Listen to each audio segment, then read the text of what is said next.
میں جمع ہیں، رب کریم ہم سب کا جمع ہونا اپنی بارگاہ میں قبول فرمائے اور آج کے دن کی برکتیں ہم سب کو نصیب فرمائے۔ درود پاک کے بے شمار فضائل و برکات ہیں، بڑی کمال کی حدیث ہے۔ میرے آقا علیہ الصلوۃ والسلام فرماتے ہیں اذا فرغ احدکم من طہورہ، جب تم میں سے کوئی وضو سے فارغ ہو تو فرمایا فَلْيَقُلْ أَشْهَدُ أَن لَا إِلَٰهَ إِلَّا اللَّهُ وَأَنَّ مُحَمَّدًا عَبْدُهُ وَرَسُولُهُ، تو وہ کہے أَشْهَدُ أَن لَا إِلَٰهَ إِلَّا اللَّهُ وَأَنَّ مُحَمَّدًا عَبْدُهُ وَرَسُولُهُ ثُمَّ لِيُصَلِّ عَلَيَّ، پھر مجھ پر درود شریف پڑھے۔ فَإِذَا قَالَ ذَلِكَ فُتِحَتْ لَهُ أَبْوَابُ الرَّحْمَةِ، تو جب یہ درود پڑھے گا تو اس کے لیے رحمت کے دروازے کھول دیے جائیں گے۔ تو وضو کرنے کے بعد پڑھنا کیا ہے؟ اشہد ان لا الہ الا اللہ وان محمدا عبدہ ورسولہ، اور پھر اس کے بعد درود پاک پڑھنا ہے۔ آسیوں جرم کی دوا ہے درود، کیا دوا عین کیمیا ہے درود، ایک ساعت میں عمر بھر کے گناہ کرتا معدوم اور فنا ہے درود، چھوڑیو مت درود کو کافی، راہ جنت کا رہنما ہے درود۔ ہمیں چاہیے کہ ہم کثرت سے درود پاک پڑھتے رہا کریں، اور ہر جمعے کوشش کرتے ہیں ہم اس حدیث کو پھر ریپیٹ کیا کرتے ہیں تاکہ مزید اندازہ ہو کہ جمعہ کا دن تو خاص درود پڑھنے کا دن ہے، کہ سرکار دو عالم علیہ الصلوۃ والسلام کا فرمان جس کا مضمون جو جمعہ کے دن 200 بار درود پاک پڑھے اللہ کریم اس کے 200 برس کے گناہوں کو معاف فرما دیتا ہے۔ تو جمعہ کا دن کثرت سے درود پاک پڑھنے کا دن ہے، محبت کے ساتھ باآواز بلند درود پاک پڑھیے۔ صلو علی الحبیب صلی اللہ تعالی علی محمد صلی اللہ علیہ وسلم۔ ماہ رمضان کا 27واں روزہ جمعۃ الوداع، رات جو ہم نے گزاری 27ویں شب تھی، اور اللہ کی رحمت سے امید کہ وہی لیلۃ القدر تھی۔ اللہ کریم ہمیں رات کی برکتیں بھی نصیب فرمائے، آج کے دن کا فیضان بھی نصیب فرمائے۔ ہم اللہ سے دعا کرتے ہیں کہ ہمیں رمضان میں پورے روزے 30 روزے نصیب فرمائے۔ اب 2 دن رہ گئے ہیں یا 3 دن رہ گئے ہیں۔ کچھ عرصہ پہلے کی بات ہے، ہم باتیں کر رہے تھے کہ رمضان کا چاند نظر آئے گا، اور پھر چاند بھی نظر آیا، عشرۂ رحمت گزر گیا، عشرۂ مغفرت گزر گیا، آج جمعۃ الوداع آ گیا، اور اب کچھ ہی دنوں میں دیکھتے ہی دیکھتے رمضان ہم سے رخصت ہو جائے گا، 1 سال کے لیے رخصت ہو جائے گا۔ ہمیں نہیں پتہ کہ اگلے سال ہم ہوں گے کہ نہیں ہوں گے۔ اللہ کرے کہ یہ رمضان جن جن لوگوں کی بخشش ہوئی ان کے صدقے رب کریم ہم سب کی مغفرت فرمائے۔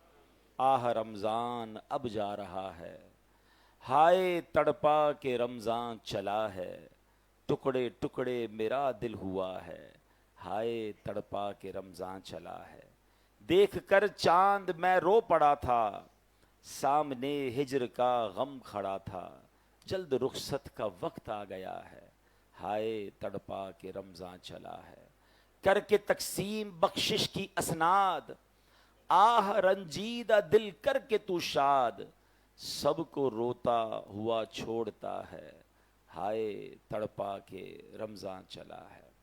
مولا علی شیر خدا کرم اللہ تعالی وجہ الکریم فرماتے ہیں بقیت عمر الرجل لا ثمن لہ، یعنی آدمی کی جو باقی زندگی ہے وہ انمول ہے۔ اب تک جو زندگی گزری وہ بے شک ہمیں پتہ ہے کہ اس میں بڑی خطائیں ہیں، مگر اب آخری جمعۃ الوداع، آخری رمضان کے جمعہ، آئیے کچھ اللہ سے وعدے کریں، اپنے آپ سے بھی وعدے کریں کہ اب جو بقیہ زندگی رہ گئی ہے وہ گناہوں میں نہیں، اللہ کی فرما برداری میں، نمازوں میں، اس کی رضا والے کاموں میں گزاریں گے۔ بلکہ میرا تو مشورہ ہے، ماشاءاللہ کئی لوگوں نے اعتکاف کیا ہے، اللہ ان کا اعتکاف قبول فرمائے، لیکن جن کے لیے ممکن ہے اب آخری 2-3 دن جو رہ گئے ہیں، 2-3 دن کا نفلی اعتکاف کر لیں، اللہ کے گھر میں اب رمضان کی آخری گھڑیاں گزاریں تاکہ مزید ماہ رمضان کی برکتیں ہمیں نصیب ہوں۔ جمعہ کے دن ہم جب بیان کرنے آتے ہیں تو کوشش کرتے ہیں کہ کچھ نہ کچھ قرآن کی آیتوں کو ہم سمجھیں، قرآن کی آیتوں کو ڈسکرائب بھی کریں اور ان سے کچھ میسج حاصل کرنے کی کوشش کریں۔ اللہ کریم قرآن مجید کے پارہ نمبر 21 سورہ لقمان آیت نمبر 1 سے 3 میں ارشاد فرماتا ہے بسم اللہ الرحمن الرحیم الف لام میم تلک آیات الکتاب الحکیم ہدی ورحمۃ للمحسنین۔ آسان ترجمہ قرآن کنز العرفان، یہ حکمت والی کتاب کی آیتیں ہیں، نیکوں کے لیے ہدایت اور رحمت ہیں۔ اب ان آیتوں کی ہم ذرا تھوڑی سی تفصیل سمجھنے کی کوشش کریں گے کہ اس کا شان نزول کیا ہے، بیک گراؤنڈ کیا ہے، یہ آیتیں کس سینیریو میں کس وجہ سے نازل ہوئیں۔ اب جناب شان نزول یہ ہے کہ غیر مسلم شخص تھا جس کا نام تھا نضر بن حارث، مکہ مکرمہ کا رہنے والا تھا۔ ایک مرتبہ تجارت کے لیے ہیرا، یہ کوفہ سے 3 میل کی دوری پر ایک شہر ہے، وہاں وہ گیا اور واپسی میں کہانیوں کی کتابیں لے آیا، اور معاذ اللہ اب وہ مکہ مکرمہ کے لوگوں کو کہانیاں سناتا جاتا اور یہ کہتا جاتا کہ محمد صلی اللہ علیہ وسلم بھی تمہیں قوم عاد اور سمود کی کہانیاں سناتے ہیں، میں بھی تمہیں رستم اور اسفندیار وغیرہ کی کہانیاں سناتا ہوں۔ یعنی معاذ اللہ اپنے قصے کہانیوں کو قرآن کے برابر ٹھہرا دیا کہ قرآن بھی کہانیاں ہیں، میں بھی کہانی سنا رہا ہوں۔ تو اس بدبخت کی مذمت میں، اس کے رد میں سورہ لقمان کی آیتیں نازل ہوئیں۔ اب اللہ نے کیا فرمایا؟ ایک جگہ ارشاد فرمایا رب تعالیٰ نے وَمِنَ النَّاسِ مَن يَشْتَرِي لَهْوَ الْحَدِيثِ لِيُضِلَّ عَن سَبِيلِ اللَّهِ بِغَيْرِ عِلْمٍ وَيَتَّخِذَهَا هُزُوًا أُولَٰئِكَ لَهُمْ عَذَابٌ مُّهِينٌ۔ ترجمہ کنز العرفان، اور کچھ لوگ کھیل کی باتیں خریدتے ہیں تاکہ بغیر سمجھے اللہ کی راہ سے بہکا دیں اور انہیں ہنسی مذاق بنا لیں، ان کے لیے ذلت کا عذاب ہے۔ یعنی نضر بن حارث جو کہانیوں کی کتابیں اٹھائے پھرتا ہے، اس پہ خرابیاں ہیں۔ نمبر 1، پہلی خرابی تو یہ کہ یہ لہو الحدیث یعنی بے مقصد کہانیاں اور کھیل کی باتیں ہیں، اور نمبر 2 دوسری خرابی یہ کہ ان کو پڑھنے سننے والے اللہ پاک کے رستے سے اور نیکی سے دور ہو جاتے ہیں۔ اور اللہ کریم نے جو قرآن کی شان بیان فرمائی، الف لام میم تلک آیات الکتاب الحکیم، الف لام میم یہ حکمت والی کتاب کی آیتیں ہیں۔ یعنی قرآن کریم کی پہلی شان تو یہ ہے کہ نضر بن حارث کہانیوں کی کتاب لایا ہے، وہ لہو الحدیث ہیں، فضولیات ہیں۔ قرآن کریم کی شان یہ ہے کہ ہر لفظ حکمت بھرا ہے، ہر لفظ میں خزانے ہیں۔ اور آگے ارشاد فرمایا ہدن یعنی ہدایت۔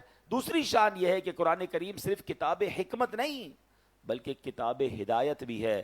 نضر بن حارث کی ان کہانیوں کو پڑھ کر بندہ بھٹک جاتا ہے، قرآن کریم کی تلاوت کرے چاہے سمجھ کر کرتا ہو یا بغیر سمجھ کے کرے، عربی ہو یا عجمی ہو، عالم ہو یا بے پڑھا ہو، بس قرآن کریم کھولے، ادب کے ساتھ اس کے الفاظ مبارک اپنی زبان سے ادا کرتا جائے، اس کے ان الفاظ کی بھی تاثیر یہ ہے کہ وہ دل میں ہدایتیں اتار دیتا ہے۔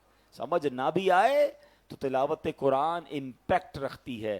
آج بھی آپ دیکھ لیں، ہم میں بہت سارے ایسے لوگ ہیں جن کو قرآن سمجھ نہیں آتا، لیکن کوئی بہترین قاری تلاوت کرے، کوئی بہترین قاری تراویح میں پڑھ رہا ہو تو قرآن سنتے جائیں تو دل نرم ہو جاتا ہے، آنکھوں سے آنسو نکلنا شروع ہو جاتے ہیں۔ اٹ مینز قرآن دل پر براہ راست اثر کرتا ہے۔ اور آگے فرمایا وَرَحْمَةٌ لِّلْمُحْسِنِينَ، اور رحمت ہیں نیکوں کے لیے۔ تو قرآن کریم کی تیسری شان کیا ہے؟ جو اول تا آخر رحمت ہی رحمت ہے۔ دنیا کی کوئی ایسی کتاب نہیں جس کے ایک ایک حرف کو تلاوت کرنے پر 10 نیکیاں ملتی ہوں، یہ صرف قرآن پاک کی شان ہے۔ بندہ جب قرآن پاک کو کھول بیٹھتا ہے نا، صرف قرآن کو دیکھنا شروع کرتا ہے، پڑھنا شروع کرتا ہے، چھما چھم رحمتیں برسنا شروع ہو جاتی ہیں اور نیکیوں کا ذخیرہ جو ہے وہ بڑھتا چلا جاتا ہے۔ اب پیارے اسلامی بھائیوں، اب یہاں ہمیں بہت اہم بات قرآن سے جو میسج لینا ہے۔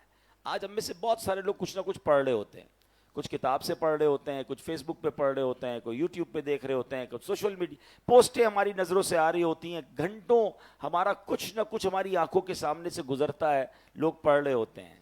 اس مقام پر نضر بن حارث کے ان باتوں اور قرآن کریم کا تقابل کر کے جو ہمیں میسج دیا گیا نا، وہ سمجھنا ضروری ہے۔ نمبر 1، کچھ بھی پڑھنا ہو اس میں پہلی بات یہ چیک کرنی ہے کہ پڑھ کر ہدایت ملے تو پڑھ لو، فضولیات پر مبنی ہے تو بچ جاؤ۔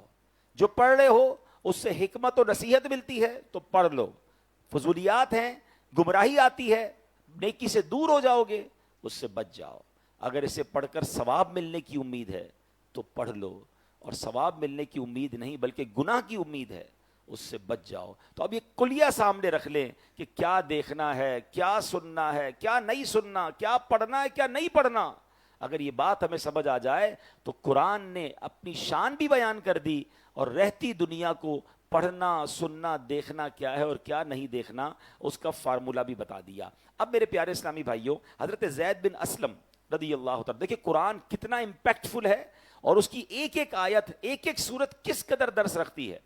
کہ ایک مرتبہ ایک شخص بارگاہ رسالت میں آیا اور نبی پاک علیہ الصلوۃ والسلام نے کہا کہ ایک صحابی سے کہ یہ نیا مسلمان ہوا ہے، نئے شخص آئیں کو قرآن سکھاؤ. صحابی رسول نے لے کر بیٹھ گئے اور قرآن سکھانا شروع کیا. ایک اور بات سمجھ آئی کہ قرآن سیکھنا سکھانا یہ دربار رسالت میں موجود صحابہ کا طریقہ تھا. ایک حدیث پاک بھی ہے، حضرت عثمان غنی اس حدیث کے راضی ہیں، خیرکم من تعلم القرآن وعلمہ، تم میں بہترین وہ ہے جو قرآن سیکھے اور دوسروں کو سکھائے. ہم اتنے سارے لوگ بیٹھے ہیں، کیا ہم ان بہترین لوگوں میں شامل ہیں؟ یا قرآن خود سیکھ لیا ہے؟ اگر سیکھ لیا ہے تو کیا دوسروں کو سکھاتے ہیں؟ ہماری بہت بڑی تعداد ہے جن کو قرآن پڑھنا ہی نہیں آتا، پراپر پڑھنا نہیں آتا. بہرحال صحابی رسول نے قرآن سکھانا شروع کیا. سورہ زلزال سکھائی، 7ویں آیت سکھائی تو کہتے بس مجھے اب کافی ہے، اتنا کافی ہے. تو صحابی رسول نبی پاک کے پاس آئے، کہتے ہیں حضور یہ تو 7 آیتیں سیکھ کر کہہ رہے ہیں مجھے کافی ہے، اور پڑھ ہی نہیں رہے آگے. کہتے بس 7 آیتیں کافی ہیں. اللہ اکبر. نبی پاک نے فرمایا اسے چھوڑ دو، اس سے فقاہت یعنی دین کی سمجھ مل گئی ہے. یعنی 7 آیتوں میں اتنا کمال. سکھانے والے کون تھے؟ صحابی رسول تھے نا. کس انداز سے سکھایا ہوگا، کیسا دل میں اتارا ہوگا. سچی بات تو یہ کہ بعض اوقات قرآن کی ایک آیت اگر صحیح سمجھ آ جائے اور بندہ اس پر عمل کر لے، زندگی گزارنے کے لیے کافی ہے. نبی پاک نے فرمایا 7 آیتیں سیکھ لی، اس کو فقاہت مل گئی، اس کو دین کی سمجھ مل گئی. تو اب پتا چلا کہ یہ ہے قرآن، یہ ہے کتاب ہدایت، کہ اس طرح امپیکٹ کریٹ کرتی ہے اور بندہ دل سے پڑھے سمجھ لے تو اس کی زندگی سنور جایا کرتی ہے. حضرت جبیر بن مطعم رضی اللہ تعالیٰ عنہ صحابی رسول ہیں. فتح مکہ سے پہلے انہوں نے اسلام قبول کیا اور مدینہ منورہ میں رہتے تھے، وہیں انہوں نے وفات پائی. اپنے اسلام قبول کرنے کا واقعہ بیان کرتے ہیں کہ کیسے اسلام قبول کیا.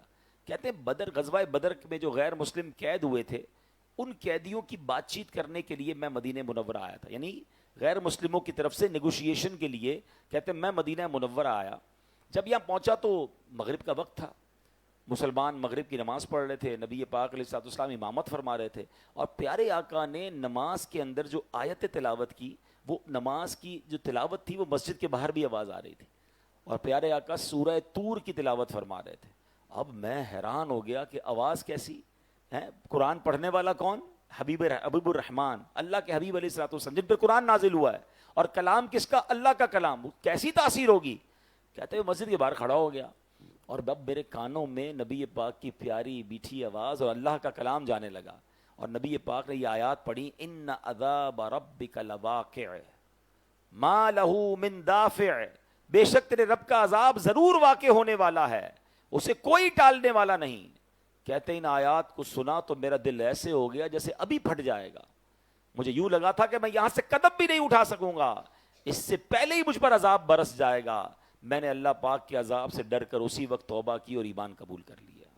آئے تھے غیر مسلموں کی طرف سے نیگوشیشن کرنے، مگر قرآن نے دل پر ایسا امپیکٹ کیا، اتنا انڈرسٹینڈ کیا قرآن کو کہ فوراً ایمان قبول کر لیا. تو یہ ہے قرآن. اللہ پاک ہمیں قرآن اس کی حقیقی روح کے مطابق پڑھنے کی توفیق عطا فرمائے. اللہ اکبر. قرآن گناہ گاروں کو کیسے ہدایت دیتا ہے. ایک بار حضرت ابو ہاشم رحمۃ اللہ تعالی علیہ فرماتے ہیں، ایک مرتبہ بصرہ کشتی میں جانے کے لیے سوار ہوا.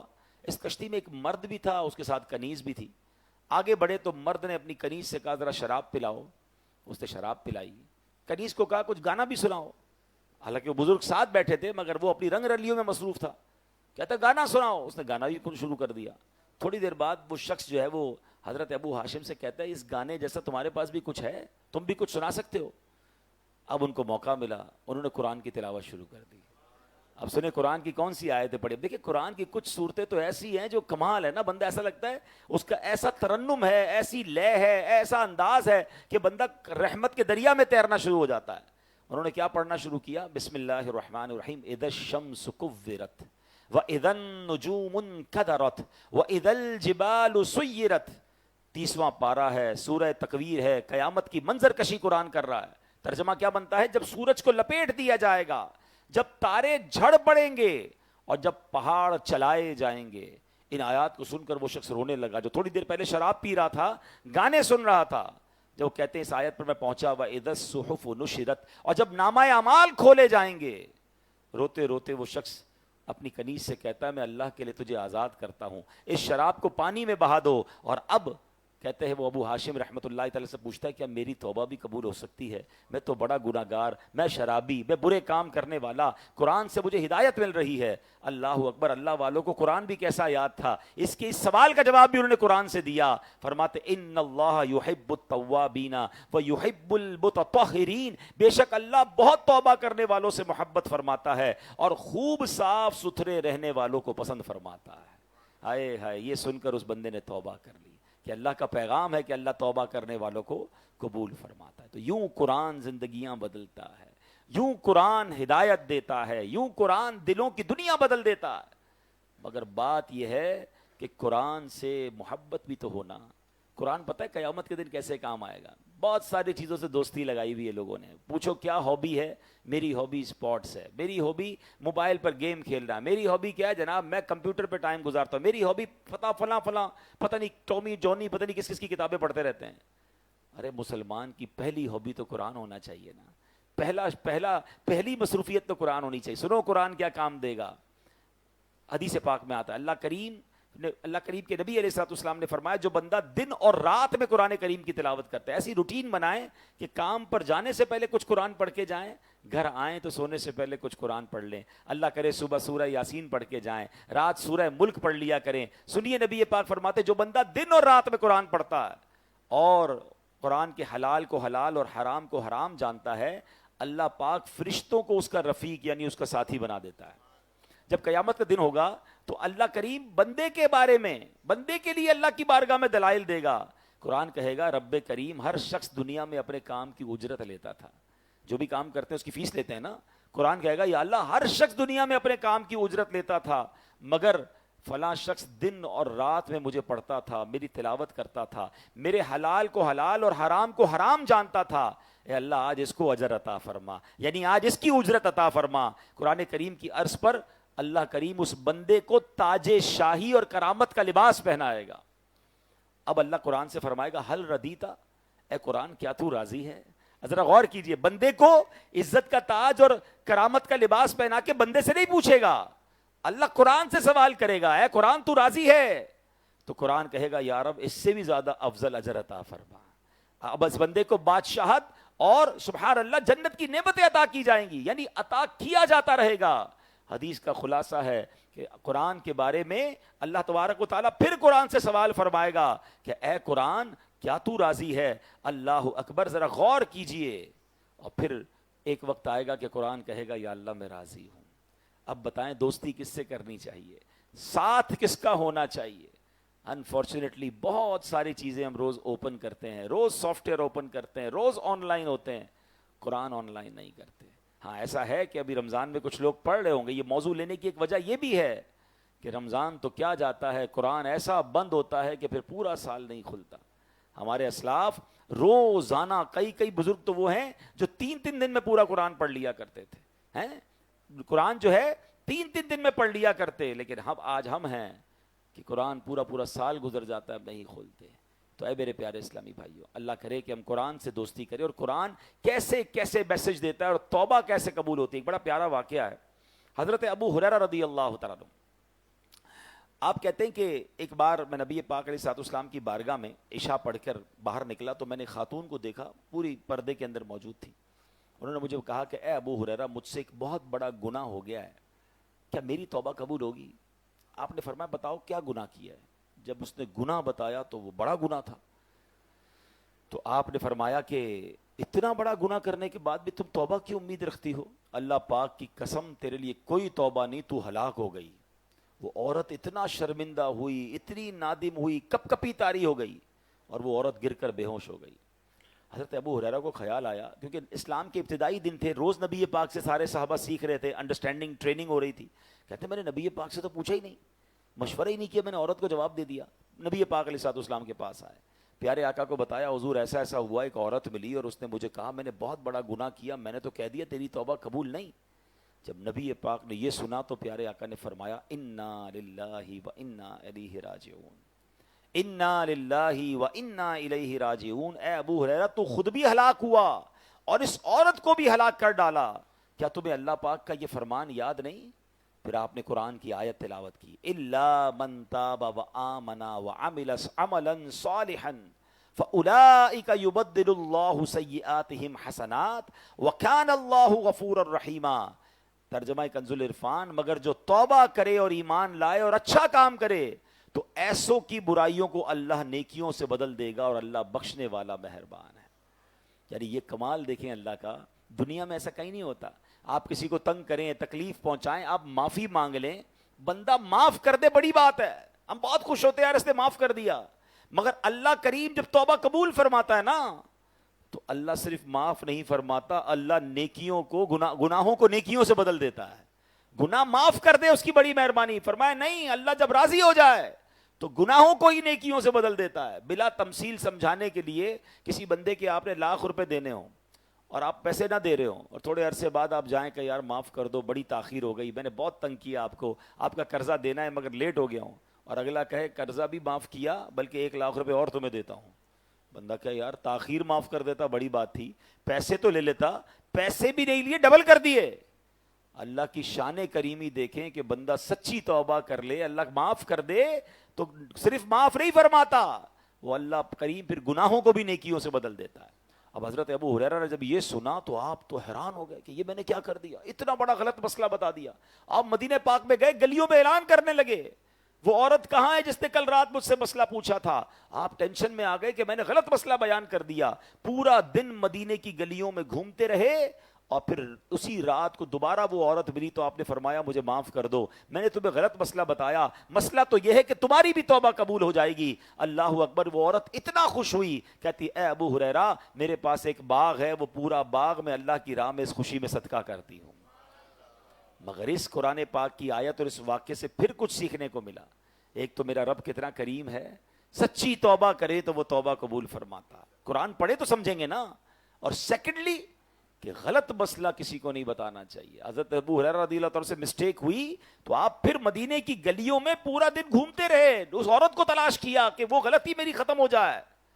مگر آج جس کے منہ میں جو آتا ہے قرآن کی تفسیر بیان کر رہا ہے، حدیث، لوگ باتوں میں کہہ رہے ہوتے اللہ قرآن میں فرماتا، اس سے پوچھو کہاں فرماتا ہے، یہ نہیں پتا، تمہیں نہیں پتا اللہ کیا کہتا ہے؟ ارے بھائی اللہ کیا کہتا ہے یہ کہنے کے لیے آپ کے پاس دلیل ہونی چاہیے۔ بھائی حدیث میں یہ آتا ہے، آپ نے کون سی حدیث پڑھی ہے؟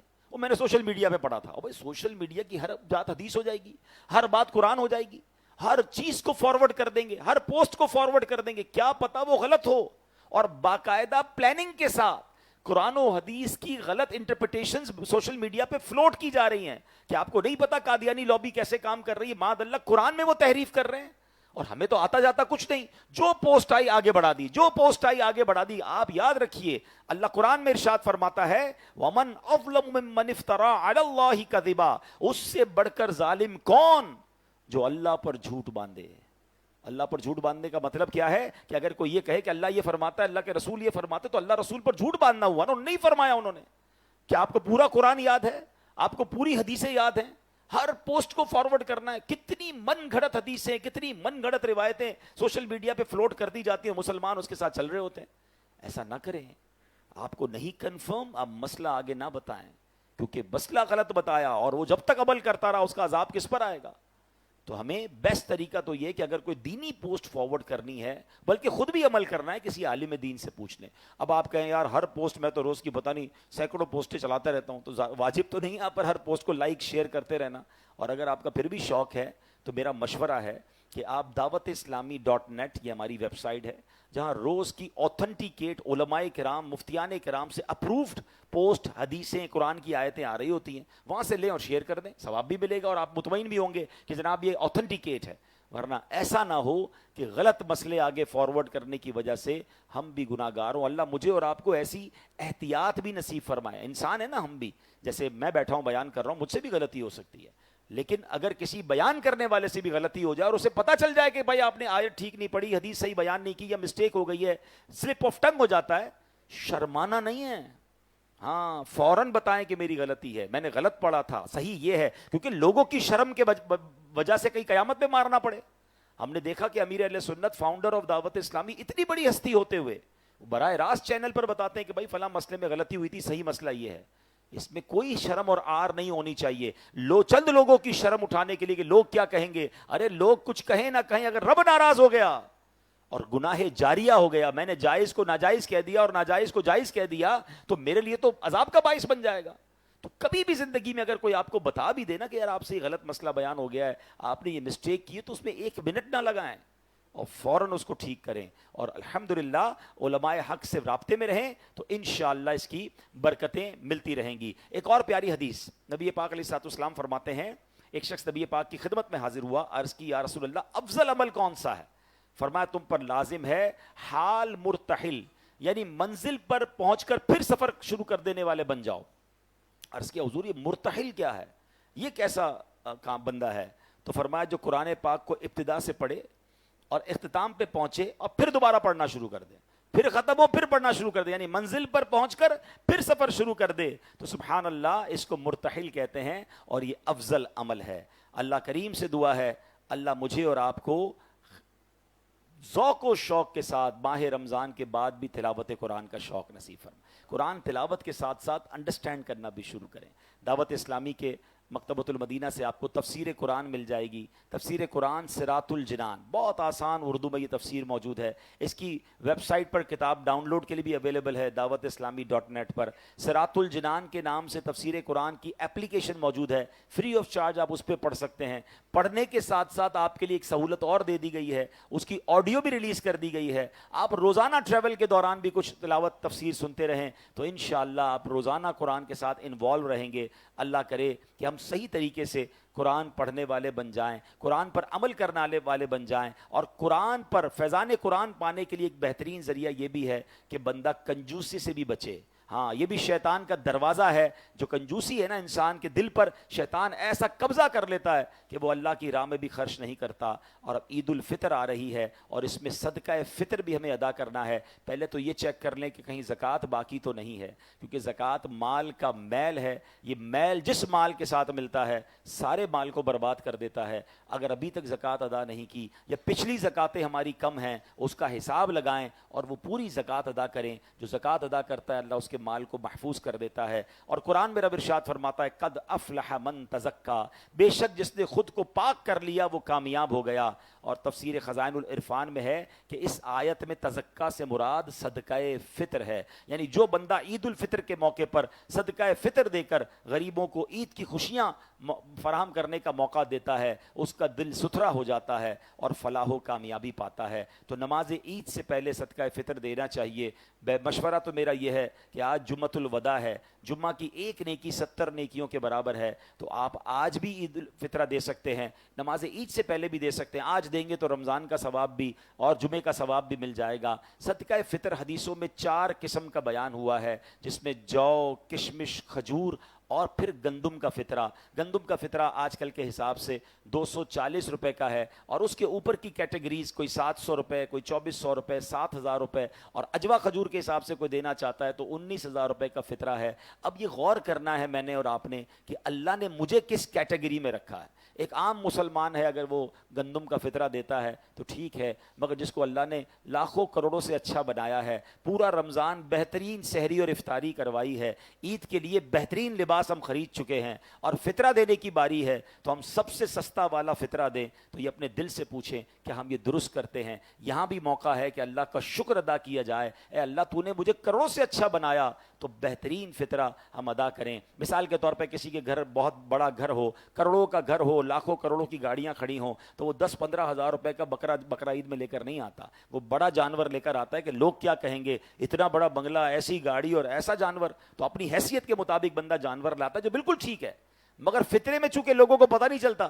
وہاں لوگ دیکھ رہے ہوتے ہیں, تو یہاں خاموشی سے جناب سب سے سستی والی پرچی بنا لی جاتی ہے. تو یہ غور کرنا چاہیے کہ اللہ تو دیکھ رہا ہے نا, اللہ کی راہ میں بہترین صدقہ فطر دیں. اور جیسے ہم نے سنا غریبوں کو بھی صدقہ فطر دیا جا سکتا ہے, اپنے رشتہ دار غریب ملازمین آپ کو لگتا ہے اگر وہ زکوٰۃ کے مستحق ہیں اب انہیں بھی فطرہ دے سکتے ہیں. اور دعوت اسلامی جو آپ کے سامنے دنیا بھر میں دین کی خدمت کر رہی ہے, بار اسٹال موجود ہیں, عید کی نماز سے پہلے بھی موجود ہوں گے, تو آپ یہاں پر بھی فطرہ دے سکتے ہیں. اللہ کریم ہمیں اپنی راہ میں دل کھول کر خرچ کرنے کی توفیق عطا فرمائے. ایک ہم نے مشورہ کیا ہے کہ رمضان سے پہلے ہمارا جمعہ جو ہے وہ 3 بجے ہوتا تھا, اور رمضان میں اب ہم نے 3:30 کیا ہے. تو تو مسجد کمیٹی کے مشورے سے ہم نے یہی طے کیا ہے کہ اب رمضان کے بعد بھی جمعہ، کیونکہ یہ دوسرا جمعہ ہے، پہلا جمعہ 1:15 بجے ہوتا ہے، تو دوسرا جمعہ اب رمضان کے بعد 3:30 بجے ہی ہوا کرے گا، اور 2:45 بجے رمضان کے بعد یہاں ہم اسی طرح بیان شروع کیا کریں گے، اور 3:30 بجے انشاءاللہ نماز جمعہ ہوگا۔ عید کی نماز یہاں پر 6:45 بجے ادا کی جائے گی، اور اسی دن 6:15 بجے 6:10 پہ 6:10 پر فجر کی جماعت ہوگی، اس کے فوراً بعد بیان شروع ہو جائے گا، اور 6:45 بجے عید کی نماز یہاں ادا کی جائے گی۔ ایک بات یاد رکھیے، عید کی نماز واجب ہے مگر فجر کی نماز فرض ہے۔ بدقسمتی سے لاکھوں لوگوں کی عید والے دن فجر قضا ہو جاتی ہے، یہ کیوں خیال نہیں آتا کہ جب میں رمضان میں ایک بھی نماز قضا نہیں کر رہا تھا تو عید آتے ہی، چاند رات آتے ہی میری نمازیں قضا ہونا کیوں شروع ہو گئیں؟ تو اس بار نیت کریں کہ انشاءاللہ رمضان بے شک چلا جائے، ہم مسجدوں سے دور نہیں جائیں گے، انشاءاللہ ہم نمازوں کی پابندی کریں گے۔ اللہ پاک ہمیں عمل کرنے کی توفیق عطا فرمائے۔ آج جمعے کے خطبے میں بھی جمعۃ الوداع کا خطبہ ہوگا، کچھ الوداع رمضان کا عربی میں ذکر ہوگا، اور جب نماز کے بعد ہم آخر میں صلاۃ و سلام پڑھیں گے تو صلاۃ و سلام سے پہلے بھی 2-3 اشعار الوداع رمضان کے پڑھے جائیں گے۔ میری گزارش ہے کہ آج آخر تک آخری جمعہ ہے، پھر پتہ نہیں کب رمضان کا جمعہ ملے، تو مسجد میں کچھ وقت مزید گزاریے۔ اللہ پاک عمل کی توفیق عطا فرمائے۔ تمام اسلامی بھائی